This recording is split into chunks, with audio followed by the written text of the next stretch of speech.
upitwe utakavyopitwa kama umepitwa kwenye kufunga ndani ya siku hizi, lakini usipitwe siku ya Arafa. Wala usifuate ligi zilizoko duniani. Arafa ni siku ile wanaosimama, au Arafa ni hapa kwetu, au Arafa kila mmoja na kwao.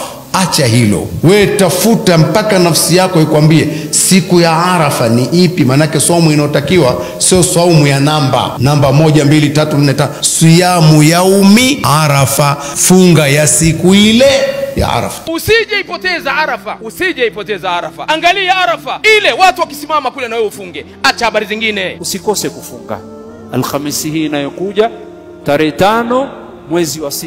Imepokewa pia kwa Abu Qatada kwamba Mtume sallallahu alaihi wa sallam katika aliyoulizwa mengi, na akaulizwa kuhusu suila an siyami yaumi Arafa, akaulizwa kuhusu funga ya siku ya Arafa, akasema Mtume sallallahu alaihi wa sallam, inni ahtasibu ala Allahi an yukaffira sanata allati ba'dahu was-sanata allati qablahu. Mtume akasema kwa saumu hii ya Arafa nataraji kwa Allah afute kwa saumu hii madhambi ya mwaka uliopita na madhambi ya mwaka ujao, madhambi ya mwaka kabla yake na madhambi ya mwaka baada yake. Hii siku ya Arafa Mwenyezi Mungu anawaacha wengi sana katika hii siku minanari na Mungu. Wayadunu ila samai dunia, na Allah anakuja mpaka kwenye mbingu ya kwanza. Wayubahi bihi almalaikata bilhujaj, na anajifahiri kwa malaika kuhusu mahujaji wake walioko katika viwanja vya Arafa.